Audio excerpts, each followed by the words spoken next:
Hey guys, AuspiciousAussie here, and welcome to episode 12 of my TCW series on TEW 2016.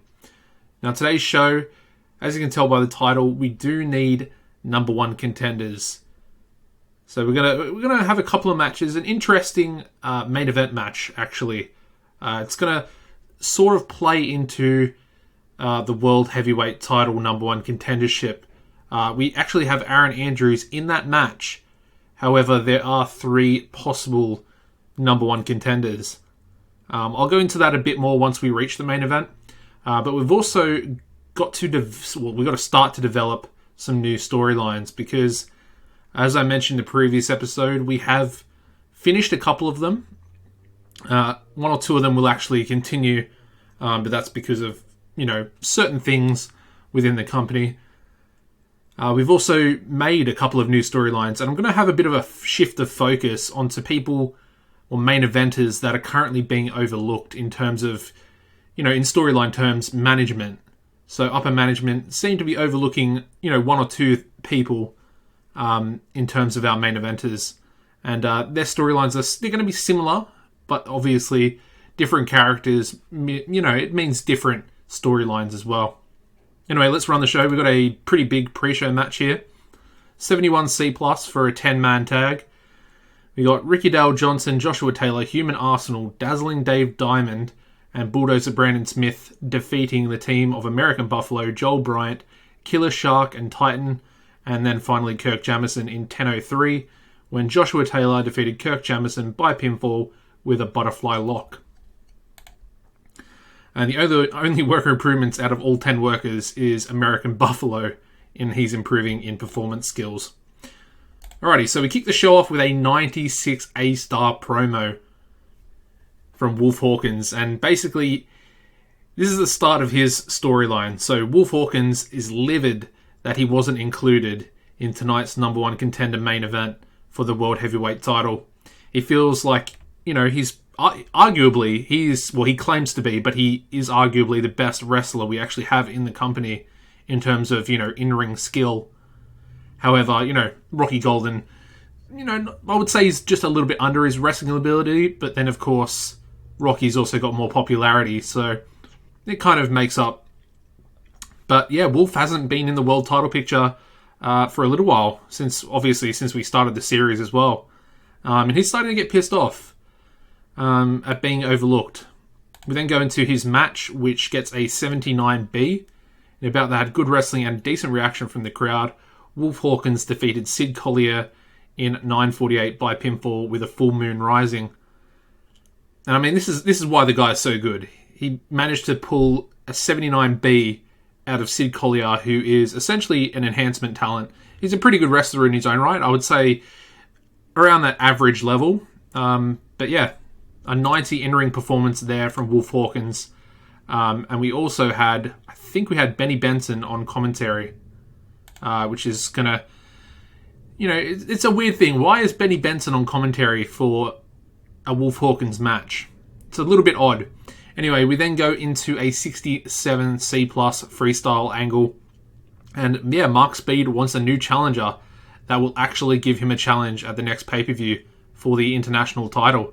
Of course, Matt Hocking was the previous challenger. Pushed Mark Speed all the way, but, in Mark Speed's own cocky mind, he might have cheated to win, but, he feels like, despite what the fans think, that it was quite an easy match for him to win and retain his title, albeit that wasn't, quite the whole picture. We then go into the number one contenders match. Gets a 67C+. In a decent match, Mighty Mo defeated Brent Hill, Bart Biggins, and Jeremy Courtney in 10:06 when Mighty Mo defeated Jeremy Courtney by pinfall with a plunging spinebuster. Mighty Mo is the new number one contender for the international title. So we'll get that booked in. 1-on-1, Mark Speed versus Mighty Mo. I think it should be a pretty good match.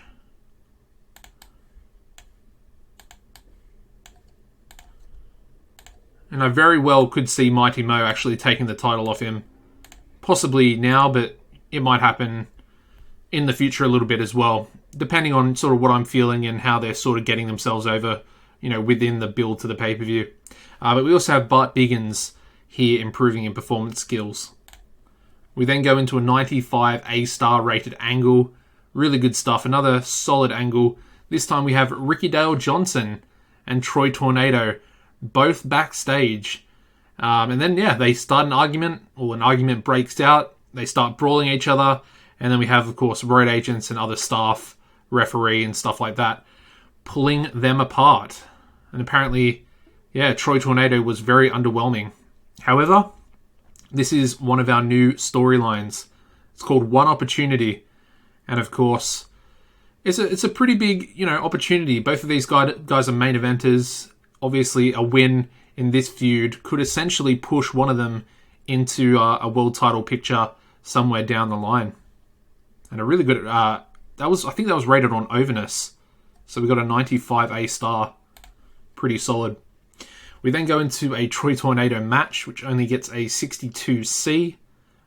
Basically, Troy Tornado defeated Danny Fonzarelli in 11:09 by pinfall with a Star Maker. And apparently these two don't click, so it made for an awkward bout. Pretty understandable. And we also have Danny improving in performance skills there as well. Moving on to a 71C+ New Legacy backstage promo. Basically, they're just being interviewed by an interviewer that we don't have.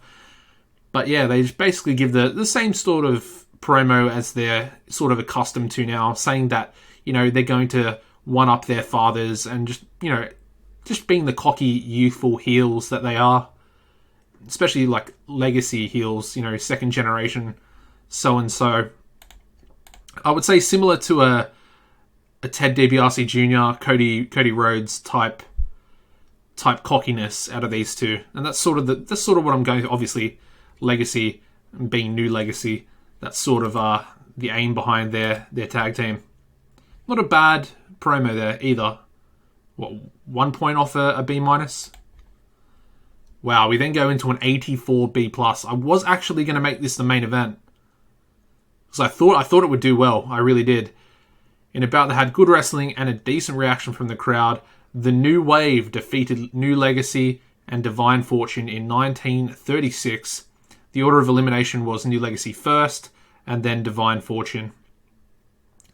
And we have our new #1 contenders for the World Tag Team titles as well. It is going to be the New Wave taking on the Behemoths. I think it's going to be a big, big test for the Behemoths, honestly. I don't think it's not going to be an easy match, and it's not going to be an easy type of ride at all. Of course, the New Wave, so experienced when it comes to tag team wrestling. Multiple, I think five-time TCW World Tag Team titles, champions, sorry. I think 5 times. It might be even more. But a really solid, B+ for that triple threat. We then go into a 92A promo from Aaron Andrews and Brian Vesey. Brian Vesey will be tag teaming with Andrews. And essentially, if the team of Andrews and Vesey win, Brian Vesey will get the World Heavyweight title shot.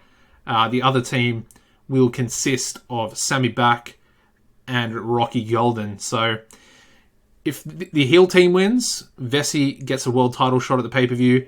If the face team wins, Sammy Back will verse Rocky Golden on next week's TV show to determine the #1 contender for the World Heavyweight title. The match itself, yes, thank you. 89A, we finally get another A-rated match. In a superb match, Rocky Golden and Sammy Back defeated Aaron Andrews and Brian Vesey in 24-33, when Rocky Golden defeated Brian Vesey by submission with the rack. And apparently, Rocky Golden was also off his game. That just goes to show how good these guys actually are. And apparently Aaron Andrews is looking stale, so he might need to change his gimmick up or tweak it slightly. A couple of worker improvements here from Rocky Golden. Technical skills and performance skills, so it's pretty good to see for the 33-year-old. Pretty happy with that. The next angle is a 92A. Of course, these two celebrate the victory in the ring together. But then at the end, like just before the TV cuts off, they sort of stop, look at each other, and there's a bit of an intense stare down. Both of them, realizing that they've just won the match, a decent tag team victory over the World Heavyweight Champion. However, it's short-lived, the celebrating, and then of course it clicks into both of their minds that one more match and they'll be at the pay-per-view for the World Heavyweight title. Alright, let's end the show here. We get a 78B. And unfortunately, that's not going to improve our popularity, despite it being higher than our popularity at the moment in America. So, a little bit disappointing there, but it does increase our popularity in all 7 regions of Canada. And of course, we don't actually lose any popularity because it is higher than our popularity at the moment in the US. I think that was a really good TV show, and I think it's a lot easier to start these new feuds and stuff like that. The TV rating for the show was a 6.70, which I think is up as well, which is good. It's good to see. And apparently Troy Tornado thinks Killer Shark is going to be a star, and he's worth pushing hard. I would agree, but unfortunately, the stamina has gone up. Oh, that's perfect. It hadn't gone up for the first 2 months, which I was really worried about. But now it's up to a 42D, and hopefully that'll keep rising. In terms of his basics and stuff like that, I think he's doing quite well. He's up to a 69, which is 3 points up. And as you can see, his psychology is massively up at the moment. He started off on a 50D+, and he's up to a 56C-. Obviously, when you look at his stats here, the E plus 30 for selling, it looks pretty dreadful, and I'm not sure if that's going to really go up too much either. But we'll just have to wait and see. I'm really happy with the way they're progressing. I said it was slow, but it's coming good now, and it's sort of at the point where I don't know if they can beat the New Wave. That's the only thing. Their popularity just isn't too good in terms of being able to topple a proper experienced tag team.